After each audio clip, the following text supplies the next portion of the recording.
Well, my kids are already all Yeah, grown. I have a joke for you guys. Says that this one guy, 50 something years old, I said, oh man. Remember you're going. He said, I got a girlfriend, and man. And he said, 50, man, can you really? Yeah, no, man. The day I went to night, I had to be in Spanish. No, la primera vez que me subí, no, mano, problema. La segunda vez, la You've segunda, got 53 seconds, más o menos. 48 La seconds. tercera vez tenía un problemita. La cuarta me dio calambre. ¿No? Y About 30 seconds, guys. cuando yo a la quinta, no, le dije a la pinche vieja que se mueve abajo. Oh, I didn't understand it. So. Sí, o sea que está en el primer, estaba hablando de piso. It was They're talking talking about floor, moving. yeah. It wasn't Oh, talking about. okay. First floor, second floor. The fourth floor he was half calambre. Oh. The fifth floor he told the lady, They were you know what, you thinking- gotta move to the first floor. 20 Dirty seconds. mind, man. 20 20 seconds. seconds. That was really good. Dirty mind. You probably do. Did you turn off your ringer? No, she's going to ring. Okay. 5, 4, 3, 2, 1. Fire. Welcome, ladies and gentlemen, to this. whoa, whoa, whoa. What happened? What up? Okay. Now counting down. Okay. 5, 4, 3. Good evening, ladies and gentlemen, and welcome to this inaugural edition of the live broadcast of Latino Perspective. Tonight I have two wonderful guests with me that we're going to be discussing the immigration issue. On my left, your right, I have Ms. Giovanni Di Miranda, Jovi, we call her, and we have Dr. Sanchez, Dr. Mario Sanchez. He's an MD, and he's from Peru originally, and Jovi is a Nicaraguan by ethnicity. And of course, I'm Indian or Mexican, both Indian and Mexican. Yeah, but the glasses made you look Italian. I thought he was Puerto Rican there for a minute. Well, the glasses are for medicinal purposes. Okay, You know well, that. You need to explain that because people don't know. I think people might think that Well, you're he's too an cool. MD. He knows that I have dry eye syndrome. They might think you're too cool for the I, show, I'm not so, too cool. The last time I did it, I almost went blind. I did it without glasses. There it is. So. That's a real. Asusta. That's a real thing. But anyway, there's a real hot issue right now, and I think it's more than hot. It's like taking over the whole United States, and that is the issue of immigration. You can focus what's going on now in a very narrow way and deal with the people that are coming across the border, which are the Central Americans, and all the issues that are happening with the children. I call them the children of crisis, the immigrant children of crisis. But that issue of these individuals coming across the border right now is just one part of the bigger picture. And the bigger picture is comprehensive immigration and our inability to deal with that issue. We do have a broken system, clearly, because now we have in our midst 12 million undocumented individuals and counting. And so if you focus the issue right now specifically on the children, it's going to be like here, these are children that are coming unaccompanied, nowhere to go, they're coming to a strange country. It's not true. It's part of that same pipeline where their parents or the people before them have come and are now make up part of that 12 million population that we have, undocumented individuals. And for some reason, there's an urgency, and we'll talk about that has them streaming. They're coming on this, at least that's what the media portrays, is that they're coming on this, the beast. They're coming on the beast. The beast is a rail car that they all come on, and they end up in McAllen, Texas. And so what we want to do is kind of break this down and lead up to where we're at. We're going to end up with the children of crisis, but there are so many other issues that are associated with not only what's happening in Central America, but what's happening in America itself. And you cannot divorce the drug issue along with the globalization of cheap labor, and how those two things feed into what we now have as a broken immigration system and 12 million undocumented workers in our midst.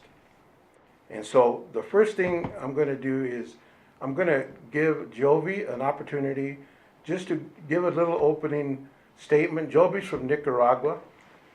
She just give your personal feelings about immigration, your experience as a Nicaraguan, and what your feelings are. Then we'll get into the specifics here. And then Dr. Sanchez, you can, I don't know where Peru ends up in this whole issue, but I know that he's been an advocate since he's been here in Omaha. And he cares. He cares. And so he continues to be an activist, even though he's an MD. He could live anywhere and go anywhere and do anything, but he chooses to keep doing community civil service, civil action, or civil duty, or whatever. So anyway, Jovi, I'm going to turn to you and go ahead and how are you? I'm doing good right now, though. It's so good to see you again, and thank you again for the invitation. I think that the situation here with immigration, we have to come to an agreement on how we're going to handle this, because people are still going to be trying to cross over regardless.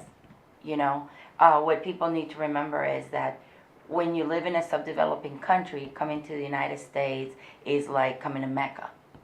So it's always the idea to get to utopia. And in some of these countries, utopia is coming to the United States.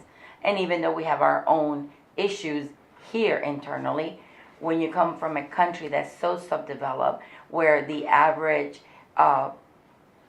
income in some cases is maybe $50 a year, you know, depending which part of the town and how small it is that you're talking about. Coming to the United States to them is, well, you know what, I just rather risk it. So it is a ongoing problem, but I think that also is a problem that has to be looked at as everybody's responsibility and not just one sector. Okay, good. Dr. Sanchez. Thank you very much. Well, I kind of agree with her and her opinions, but I would say this is probably, you're right, there's no one person that is wrong here. Oh, I think everybody, the United States, definitely, the three countries in Central America, oh yes, definitely. You know, this is, not only that, it's drugs, yes. You know, why do they have all these problems? Because of drugs and gangs and so on. So many reasons why this is happening. We can go one step by step to find out why. I can start with the countries. You know, let's just not blame the United States, just not blame the system. What about the countries? There's three countries there, small countries. They have, each one have armies, each one have a government, small little countries. That maybe perhaps it's time to start thinking about a federation of Central American countries. You know, that could be so you can decrease the number of money involved in maintaining armies and so on, and put that money to work. Look, I'll give you an example. Not only in Central America, but South America. Look what happened to Chile. Chile is really doing quite well. The growth rate is 6-something points. The United States only 2.5. And look, Peru, which is my country. It used to be at the bottom. Now its growth rate about 6 or 5.7 or 6. The poverty level has decreased almost 50%. Look at Colombia. It's getting better. So if you see in those countries that are also doing better, it's because what? They have rearranged their system, the economical system and political system, to be adjusted to the real world, I would call it that. Because in the producing, they making it happen. In Central America, we're still in those little countries with few million people We have little government, has little armies, and they're spending a lot of money on that stuff. You know, that needs to develop in some way, or start developing if it's not completely developing yet. But that should be the goal, I think. So yes, there is some. Second, I mean, how? It's impossible. Not all these children were sent by their parents, because some of the parents are here in the United States. But I understand. I just can't understand how a father or a mother can send their children that far, that far away, thinking that nothing is going to happen. It happens. A lot of stuff. A lot of those young kids are being raped and abused and so on. There's no way, even if I was so poor in my country, without sending my children to another country and without any supervision, there's no way I can do that. As a good father, there's no way I can do that. So there's also responsibility of those parents that they left their children to go. Okay, you have to be very careful, And obviously, these mafias, they make money out of it, receiving amounts of money to be able to have this happen. And obviously, we just touching that part. We haven't said anything about what's going on in the United States or the political and so on. But to me, we need to start taking responsibility as countries. People, the political people, they need to start thinking about getting out of poverty and making those three countries work. We need to stop being as small little kingdoms that they're with a certain family with a lot of money can actually run the country and so on. So to me, that is one of the things that need to be think about this. This is maybe what we call is to start thinking about giving a solution to those problems in Central America. That's good. I know you said a few families run like the whole country. Of course. It's called an oligarchy, right? Yeah. A few families run the whole world. Well, 1% of the Yeah. people here in the United States run the 99%. country too. So Um, it's everywhere.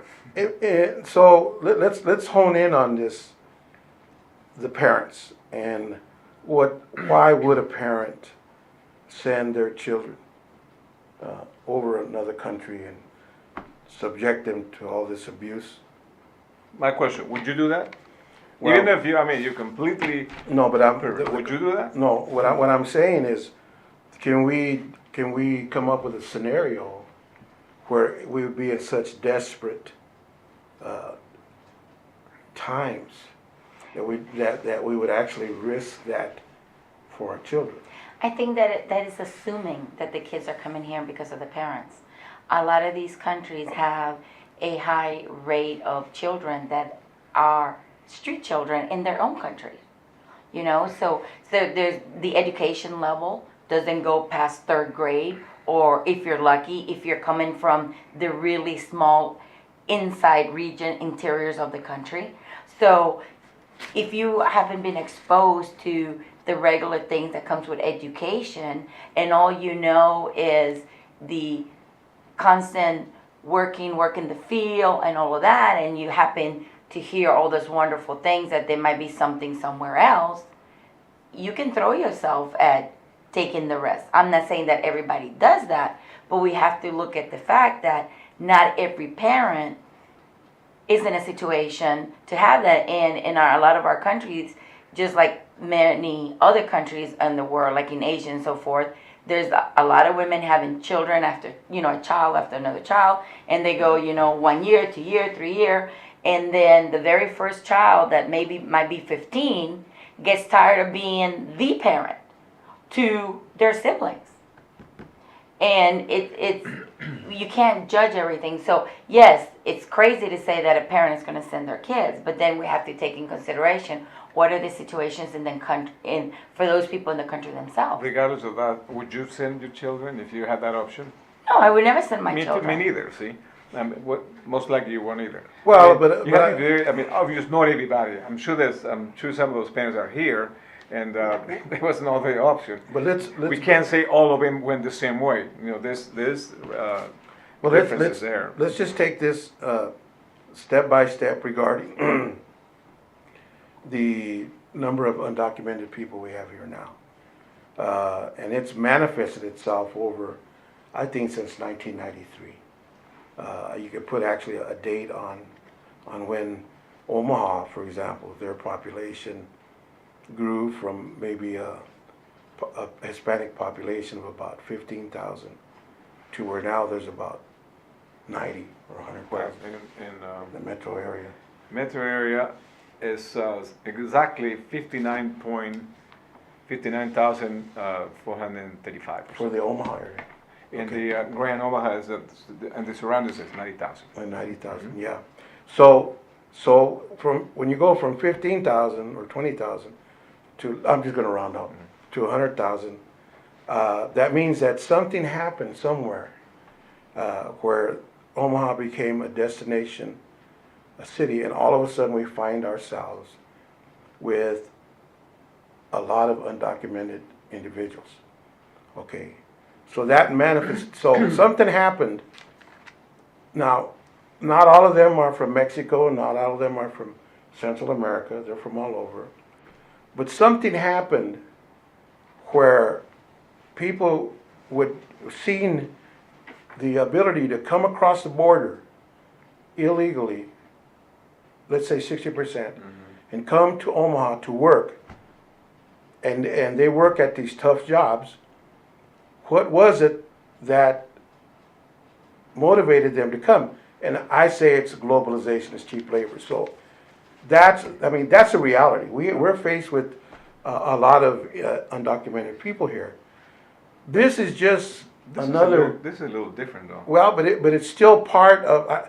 When I used to sell houses or loans, and we would sell subprime loans to undocumented people, and it was a scam that we preyed upon them, because the lenders, they didn't care whether they were legal or illegal. You can make They- a buck. They just wanted to make the buck, and so a lot of people got burnt. Yep. And so, as I interviewed these people, they told me the story of them coming over here, and it was not easy. It's They tough. experienced this very same thing these kids are. They were getting abused by the coyotes, by the drug cartels. The same people who were in power then are in power now, except they moved from Colombia. But the difference here, Okay. really, to go back into the. Make sure you speak to the dog. Yeah, the difference is that, With the you know, cat. in the past years, 30, 40 years or maybe more, the undocumented immigrants that were moving across the border, they came to work. They were male and females, they you know, adults, came to work here and work hard. But this is children. That's the difference. You know, children, they don't even cross anything. They just go out there and say, look, I'm here. Take care of me. It's different. It's completely, this is a Well, yeah, there's- a difference from what happened. Yeah, there's- Besides, before, they needed cheap labor. They got it. You still got it. No. Yeah, they got cheap labor on Well- those days, and now they don't want any more. Well, now they want to. Well, but what that did, Dr. Sanchez, is if I'm a Nicaraguan and I came here Okay. illegally because I was escaping desperate situations in my home, in my country, and I was able to land here in 1993, and I would get a job at the packing house, $7.50 an hour, and I'm being, as opposed to $50 a month over there, I'm getting $7 an hour. I'm making a lot of money, and I'm saving it, you know, because I have no bills or nothing. So now, 93 to 2013, that's a long time. Now, I've already established myself in America, and I have children that were born here, okay? Now I got family still back in Nicaragua or El Salvador, wherever. And I throughout these years, I've been sending for them. And they've been coming across the border at the tune of about $1 million a Yeah. year, let's say. So the thing is, what was it? We can't turn our back on the illegal part of immigration. In other words, sure, it's cheap labor, but they have no rights. They have no rights, but yet we're going to justify, we're going to say it's okay that they came to work to be exploited and abused, but now these children have no right to be here because they don't come to work. No, Well, I think that what the point is that when you look back and the problem with immigration in the past and the whole status of being illegal, when people came here, they came with the notion that they were coming to work here and work for the dollars.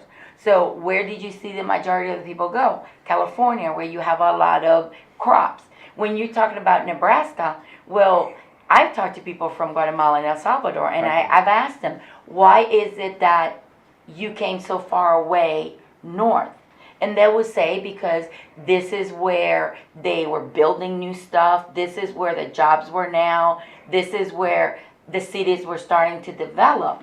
And they were looking for people, so it was easier for me to come to a state where there was not that many, just to say, Latino that were illegal, than to be another person in California that was already swamped with it.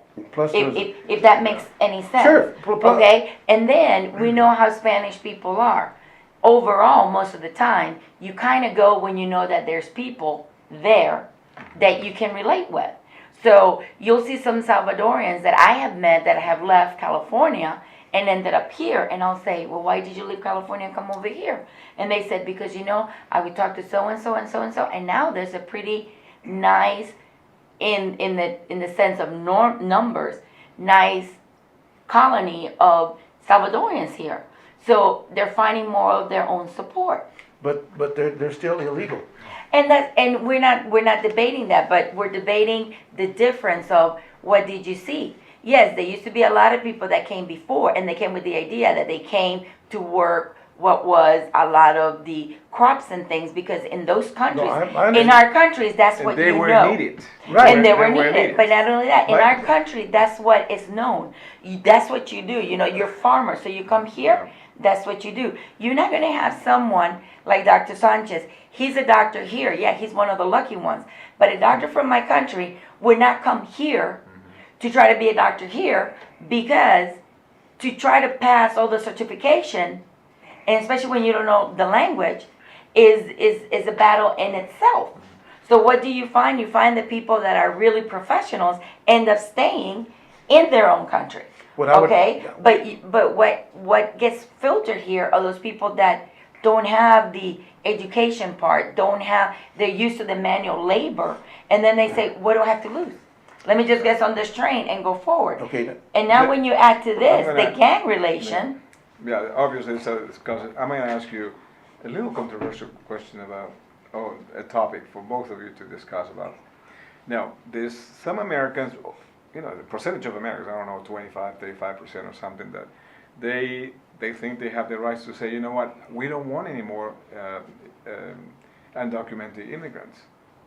You know, this is their country, and they have these laws and everything else. And is that wrong?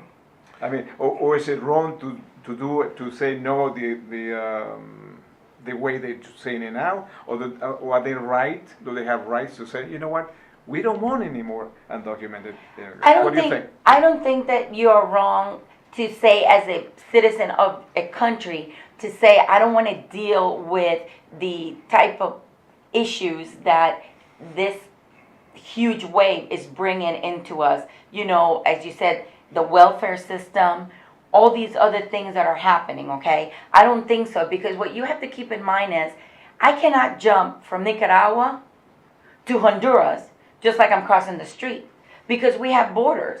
So we have the same problem when they're jumping from Honduras to Guatemala. Believe me, they're not jumping there legally. So even within those countries, if you get caught, the first thing they do is they tell you to get out, and you go back out. So you still have the same right? issues. My question is it right for one of those countries in Central America to say, I don't want you to come without any documents, without an invitation? I think that you are right to have that, because I have my house. I'm the owner of my house. There you I go. don't want somebody just walking in whenever they want That's to. right. I want to be able to say you're invited to come in. Now, on the flip side, what I see with that is that now we're faced with the situation of, you have people that have been here already, like you mentioned. They have established roots here already. Yeah. So how do you do to work with those people? You cannot you can, my opinion, you cannot go ahead and measure how to treat people that have been here for 10 or 15, 20 years, regardless of the fact that they've been here illegally. We know they've been here illegally. We're not taking away from that. With someone that just crossed the border 2 months ago. But in that point, yes. But the thing is, remember, there's 11 or 12 million undocumented immigrants here. They have family, their jobs, and everything else. I understand. That's why lots of people, the majority of the American people, want to do something about immigration. Okay, do you understand that? But with one reason, I said, all right, close the border. There's 11 million. We'll see what we can do for them to change their status. But let's close the border. Let's not allow anybody to just move in, just jump on top, and sometime that needs to stop. Yes. And I think any country would do the same thing. Can Yes. I say something now? Yes. Okay, now, And with this situation, good luck is it going to happen any immigration reform with those 11 million. So yes, it's critical it's that going to be affected. it's critical that when I say something, okay, I'm not disagreeing with anything you're saying. It's just that I have to categorize the root cause, okay, the root cause. And when I talk about globalization in a capitalistic society, the most valuable resource is cheap labor. And when you have a society that has a senior citizens like I am, a World War II baby, they're called boomer babies. We represent about 40% of the population now. In addition to that, the globalization has taken a lot of the factory jobs, manufacturing jobs, that used to pay really good money. They were unionized and stuff. Now it's not. And send them to Mexico and other places overseas. The economy that created was one for cheap labor. And the people who are desperate and are willing to work for $7, they came. But the question is, there's some enablers. There's some people, if you're going to chastise the illegal immigrants, per se, undocumented, there's never any focus on the employer, the enablers. The people who are getting rich and bringing these individuals into our country, it's always the victim that's being victimized, and that's what's going on here. So what I'm saying is I understand why the people are coming, and that's because of the globalization that the oligarchs have controlled the whole world. It's just not America. It's everywhere. It's everywhere. And so we have a diminishing middle class, and we have an emerging lower class of hard workers, taxpayers. They're being demonized for political purposes. But you can't take away the fact that the people who are there to enforce the law, whether it be borders or visas or whatever, are not doing it. And they're doing it because it creates a cheap labor pool for the people who are manufacturing here. Now that's a reality. That's an economic reality. And so that when we're fighting for comprehensive immigration, we're saying that these people are not coming here. They were invited to come in. These individuals were invited to come to America to provide that cheap labor pool. And you let it go because you didn't adhere, you didn't arrest them and send them back. You let them come. You need him. Yeah, right. And now, because we need them, right? Because that's our economy. So what we have here is an economy of 100,000 people potentially that are disenfranchised because under the law they have no rights. Under the law they don't have any rights to strike. They have no rights to a union. Well, that's why the immigration reform is needed. Right. to give them so they can have rights to vote, rights to To do look something. forward to Yeah, something. sure. Yes, and that's the battle. See, That's the point- battle. This is what the way I look at it is that this, you know, and this is the way I think a lot of Americans look at it. Okay, we have this problem has been for many years. Before 10, 15, 20 years, people were allowed to cross the border to work here because we needed cheap labor.